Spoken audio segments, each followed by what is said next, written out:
This side Rahul Magan here is a Group Chief Executive Officer, Treasury Consulting and also a venture capitalist. Standing today on 3rd of August 2019 roughly at 4:30 p.m. 4:30 a.m. in the morning, we're going to be shooting about very important video, and that video is about the Deutsche meltdown. Now we know that here we're going to demystifying the second part of the Deutsche meltdown, the second part of the balance sheet of the Deutsche. But before starting that, I would like to clarify a very important thing, and that thing is that there is a myth which is being circulated around the social network that the total quantum of the derivative instruments is $49 trillion. This myth is wrong. Reason is that if you look at the December 2000, the latest available derivative figures which we have is December 2018 annual report, which stands 43.5 trillion euro. I multiply this with current rate of 1.10 or even 1.11, I get a 48.28, which is roughly 49 trillion. But this figure is not correct. Reason being, this figure is multiplied by a euro dollar rate of today, and secondly the base number, which is 43.5 trillion number, is actually of December 2018. Except the senior management of the Deutsche and the internal auditors or maybe the external statutory auditors, nobody knows that what is an exact amount of derivative contracts we have in the books of Deutsche. And moreover, when everyone in the globe knows that Deutsche is moving towards a meltdown, then I'm sure that at least 10% of the total derivative book we have of Deutsche, which is 43.5, must have been winded up. So if I say 43.5 into 90%, then roughly 39 odd trillion dollar of derivative book would have been there today, I assume. Since we do not have an exact figure with us in the public domain, and both relying on a links that 49 trillion worth of derivative instrument is lying for meltdown is absolutely wrong. I'm not saying that the Deutsche is not heading to meltdown. I am not saying that the Deutsche will be able to save himself. I am not saying that this meltdown will not trigger the recession we are going to start in 2020. I am not saying that the Deutsche will not fire roughly 18,000 to 25,000 people which they are claiming. I am not denying these things. Everything is going to happen. But at the same point of time, being a responsible foreign exchange expert, you should be away from these people, those who are giving the fake information that Deutsche is going to be winded up and the total quantum would be $49 trillion. So this myth we have to stop, and we should stop circulating such links in the public domain. Today we are going to have a very important thing in Deutsche balance sheet, which is that how exactly Deutsche would wind up or Deutsche would start. Like yesterday when we shooted the part 1, we shooted it about basically that what is the various issues which we have as far as the interest rate architect, as far as the reporting architecture of the banks are concerned. Generally speaking, the banks define or report their derivative into 6 segments, which includes the interest rate trades, which includes the currency trades, which includes the equity. Well, currency trades are divided into 2 parts, OTC and ETD, over the counter and ETD, and equity trades. Then they divide the credit derivatives, then they divide the commodity trades and others. My first question, which I also highlighted to Monetary Authority of Singapore, and now we are working for Monetary Authority of Singapore, is that what is others? If I am taking a derivative instrument of $1, then it is subject to some derivative instrument. What is others? Is it I am counting a big sum of money and I can say that I have a huge amount of Australian dollars, so the total value of that money is 100 million Australian dollar, and out of this some $500 belongs to say Brazilian lira. I will say others. How can you say others? Goldman, Standard Chartered, JP Morgan, Barclays, UBS, almost everybody is using the word others, and this we need to correct because others is not small. Now before moving further, if we look at others, then the value of the others is 0.19 trillion, which is 190 billion, right? Let me recheck. Yeah, it is 190 billion. So 190 billion worth of derivative instrument is being reported in the annual report others. And very important fact is that no business newspaper, business magazine, and unfortunately the best regulators like Monetary Authority of Singapore, Federal Reserve and all, they have said nothing about it. This is how we work. 190 billion worth of derivative is defined and others. Before moving to this video, I would like to introduce you to another concept, and that concept is known as the Counter Portfolio Management Desk, which is in our parlance is known as CPMD.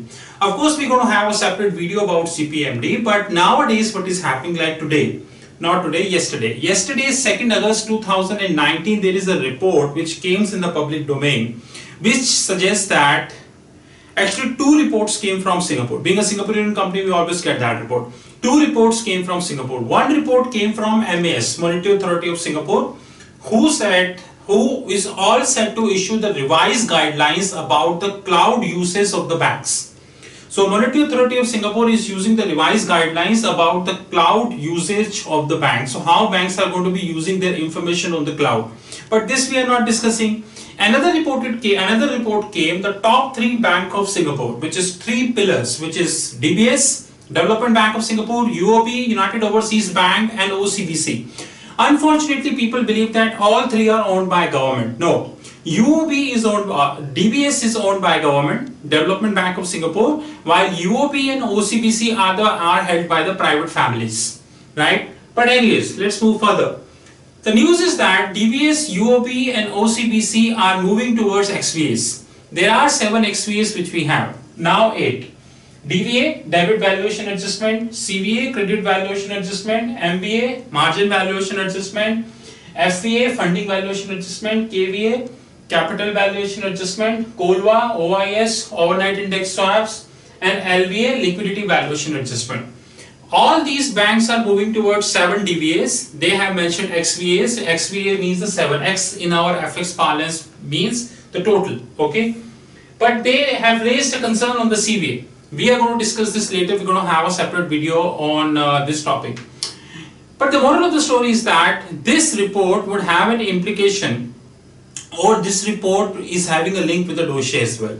Now let me start with my video because I have given the enough background on that. And that background is that first, Deutsche should not be considered as a 49 trillion mammoth. No, that is absolutely wrong. Today, except Deutsche management, the internal auditors and maximum the statutory auditors, nobody know what exactly is the quantum of the derivative. Moreover, Deutsche is just like 2 companies in the globe, which is Apple and Google. Why I compare Deutsche with Apple and Google? Because they are only 2 companies in the globe who have an exposure in almost every currency of the globe. Because Apple products and Google is generating the advertisement revenue, because basically Apple products and Google advertisement revenue, they are generating in almost every income. Australian dollar, New Zealand dollar, Canadian dollar and whatnot. Since they're generating in every currency, henceforth, you know, they cannot be accumulated into one currency, which is dollar, which is absolutely wrong. Deutsche is a very big bank. They have an exposure in every currency. I worked in treasury function. I worked with Deutsche, so I know them. Since they have an exposure in almost every currency of the globe, henceforth cumulating them in euro is absolutely wrong. And this is an issue with the regulatory reporting also. The regulatory reporting should be designed in such a way that they should have asked the person to give currency-wise figures. But God knows.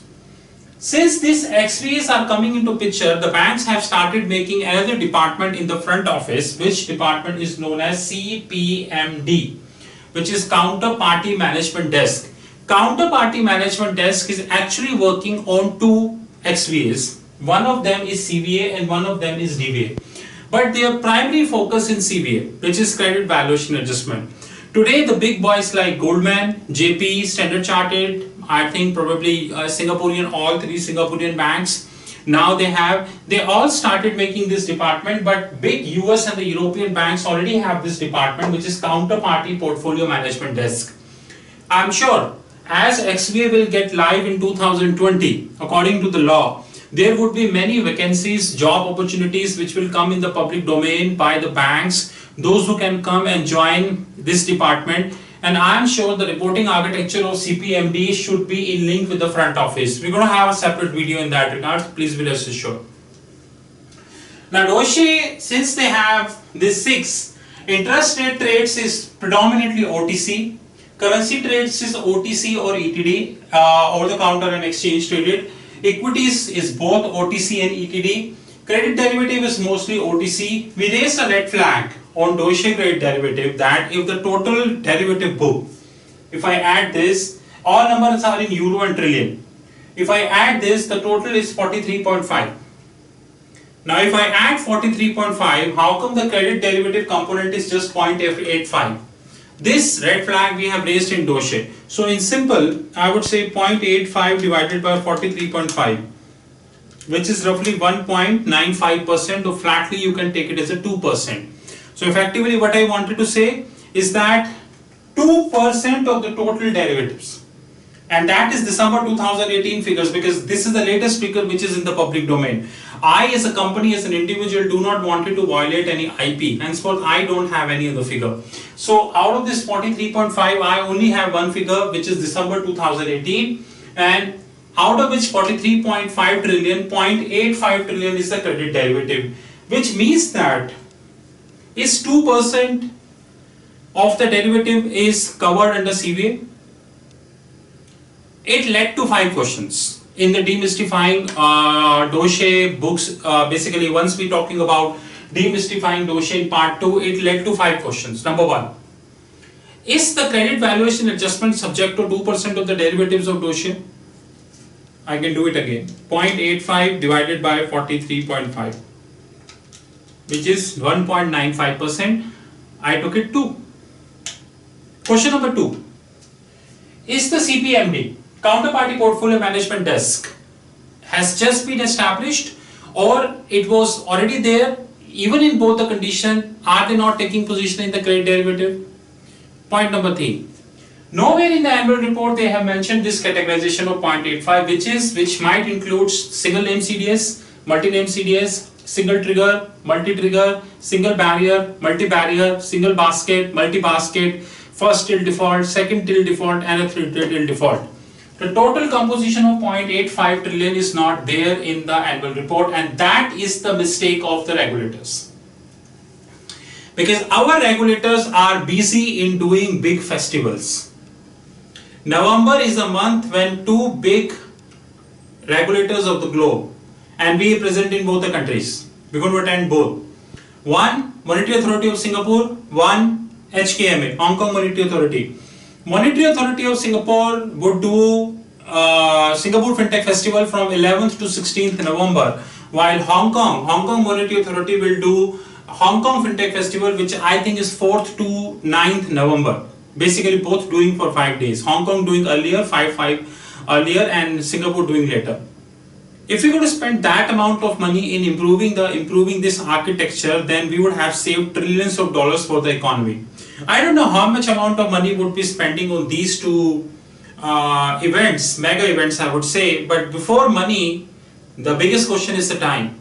If we would have devoted that time in improving the risk architecture, it would have been a very great situation for this globe. But who can guide them? You cannot. Because regulators are busy in doing all events, they are not even thinking that $190 billion of derivatives is defined in the balance sheet using the name others. 190 billion. Boss, 1 billion is 1000 million. And 190 billion means 190 into 1000. This many zeros which we have, and 1 million is the 10 lakh dollars. So 190 into 1000 into 10 lakh. This is the total quantum of the derivative instrument which is defined not only in the books of Deutsche, but Goldman Sachs, Standard Chartered, Credit Suisse, and everybody as others. And media, newspaper, regulator, and the so-called anchors who come in the Bloomberg and multiple, they not raised. Neither they asked to raise. So the total is 45. The first red flag we have, only 2% of the derivatives are covered as CDS. And I am not saying this. Am I saying this? These are the numbers which are given in the Deutsche balance sheet. If you are watching my video regularly, if you like my video, then I will give you one assignment. I have given this assignment to myself as well.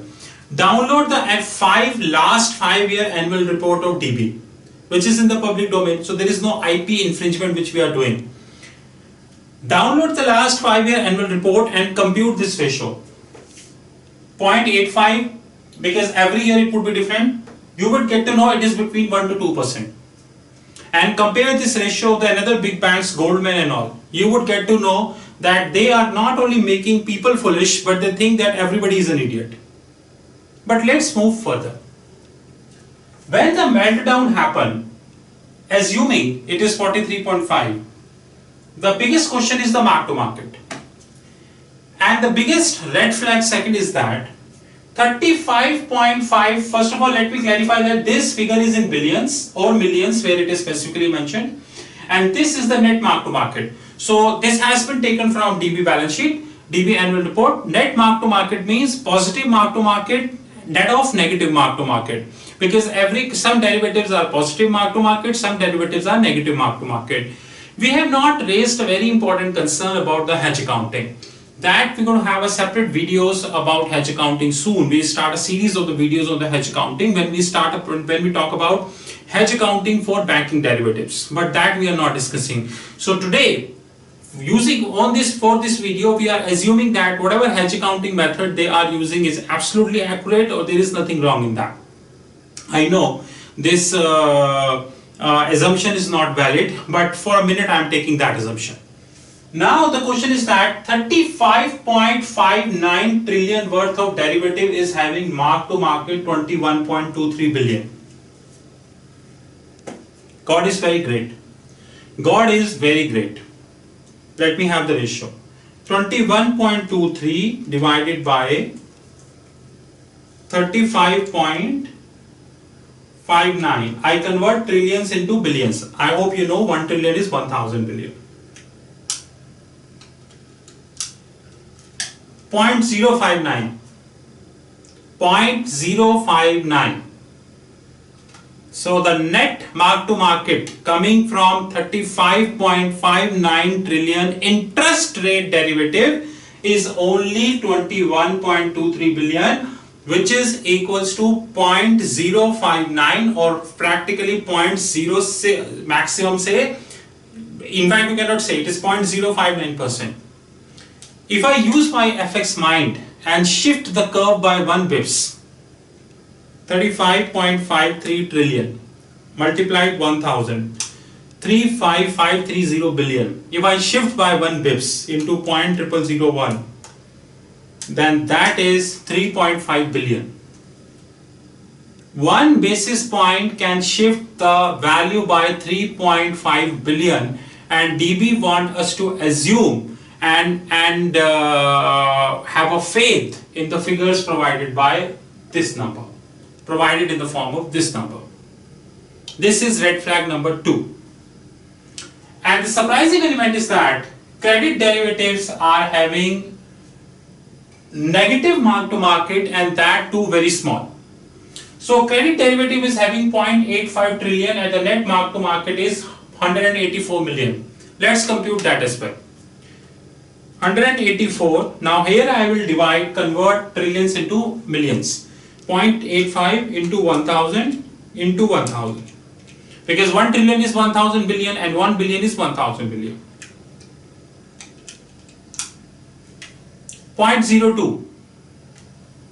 Why I am doing so? I can write this there. I am doing because I wanted to show you something. Now DB want us to fool again that 0.02% is the net mark to market of 0.85 trillion. Isn't that strange? Isn't that strange? Now another strange fact. Look at here. Let us add all three, though I know that tantamount to 19 billion. 21.23 plus 0.036 minus 0.038 minus minus 1.034 minus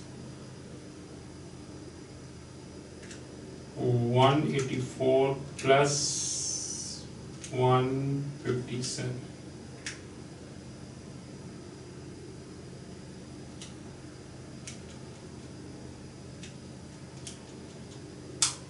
$20.19, which I said to you. $20.19 billion is the net mark to market on $43 trillion worth of derivative. Now use your FX mind and apply the simple thing. Just shift the curve by 1 pips.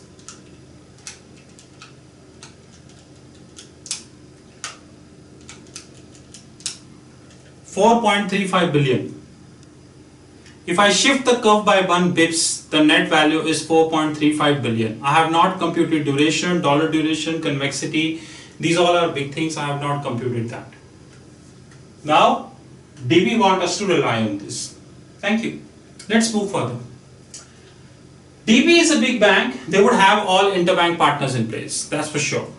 Goldman, JP, Credit Suisse, Standard Chartered, DBS, UOB, OCBC, UOB, UBS, Santander, Citi, Barclays, HSBC, ANZ, Westpac, Royal Bank of Canada, Bank of America, almost everybody, right? The wind-up of DB would not be $43.5 trillion, rather the net mark-to-market which DB is having.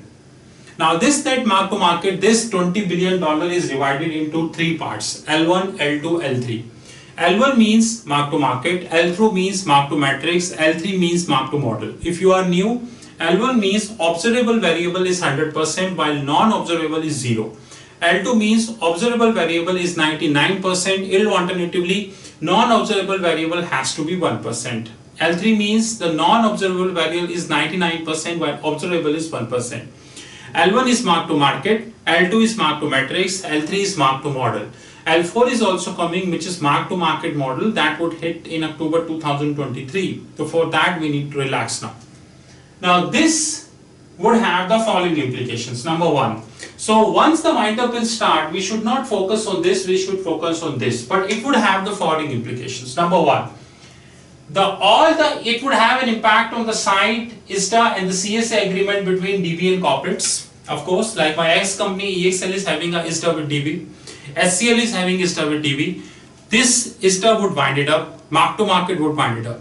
It would also have an impact on the CSA, which is credit support agreements. I always term this as CSX, credit support annex. CSX is of 4 types. One is single currency, multi-currency, and I told you last video as well. It would have impact on the ISTA agreement signed between the DB and the interbank. DB would have an interbank ISTA with Goldman, JP, Credit Suisse and all. But unfortunately, 99% of the so-called people working in the middle office, or let me ask this as a question. If you are claiming to work in a middle office, few of them are in our WhatsApp group as well. If you're claiming to work in the middle office, do you know the difference between the ISTA signed in the interbank market and the ISTA signed between bank and corporate? Or let me rephrase this question in an alternate way. My question is, what are the 5 differential elements? I repeat, what are the 5 differential elements between the ISTA signed between the interbank market and basically the interbank market and the bank to bank and the bank to corporate? Asset encumbrance. I don't know how many people know it about, but it's all about the haircut valuation. We're going to have separate video on that because this topic cannot be explained in 5 to 10 minutes. Asset encumbrance would have a severe impact. And this asset encumbrance would have, in our parlance, it is known as AE. AE would have an impact. So we would have an AE impact between DB and GS, DB and Chase, DB and CS, Credit Suisse, DB and Standard Chartered and all. I do not have the potential to compute this number, isn't because I do not know, because I don't have the numbers with me. The only numbers I have is the annual report 2018, wherein according to me the reporting architecture is poor. Fourth, it would impact the latest addition in the BIS, which is TLOF. I call this as a TLOF, which is total liability and the own funds. His sister is known as TLAC, total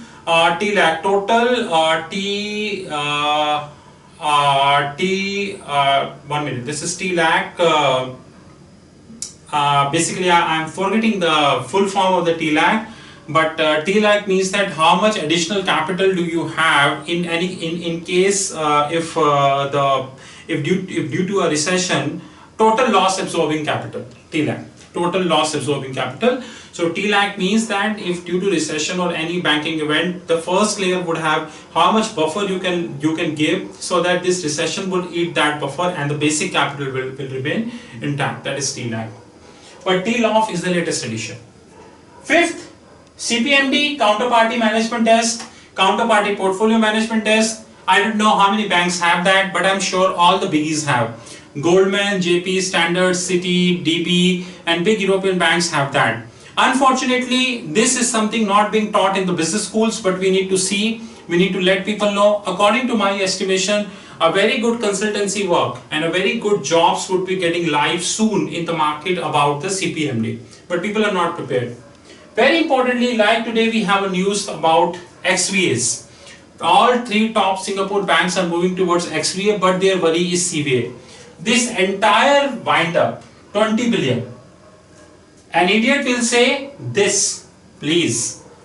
I will say this wind up would have an impact here. But the question is, I have a salary ready. Since DB is melting down, it might possible that the derivative in the books of DB will not have the buyer. That might happen. In this case, the issue would be very severe. But considering the DB reputation, considering his interbank exposure, and considering the backing from the German government and the European Central Bank and the requisite European equivalent, in Europe we call this as a European equivalent. I repeat, considering the backing from the German government and ECB, European Central Bank, and the equivalent European equivalent, we are assuming that all the derivatives once would wind up would have the buyer. But if do not have the buyer, then this will create the mess of. This would seriously create the mess of. Now the question is, would DB right now or anyone in this world can give the answers quantitatively to these questions? ISDA agreements, interbank ISDA, asset encumbrance, TLOF, sister concern of TLAC, total loss absorbing capital, CPMD, and this. I say A, B, C, D, E, F. Total is interbank P&L impact.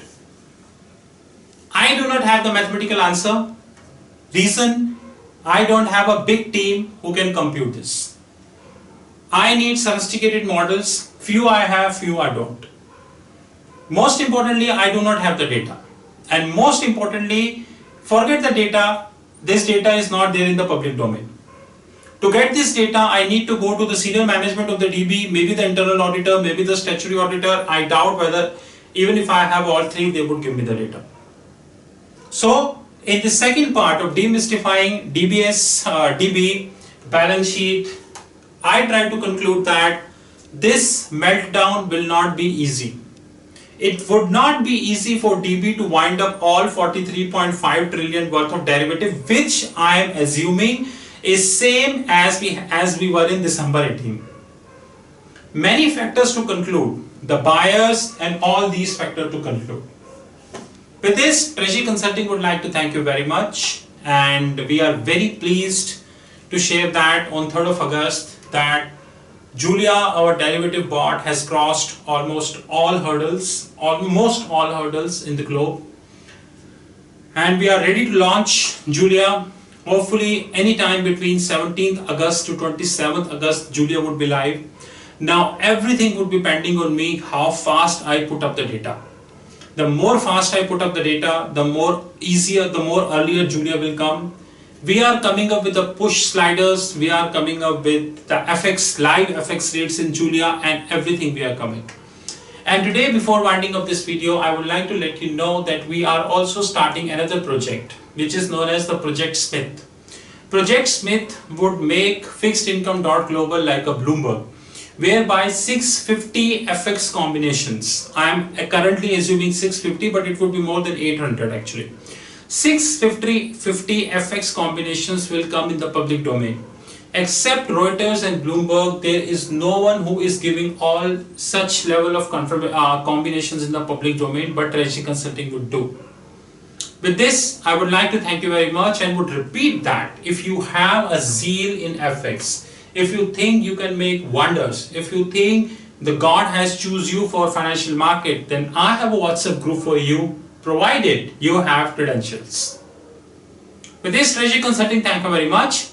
You know my mobile number +91, which is an Indian code, 9899242978.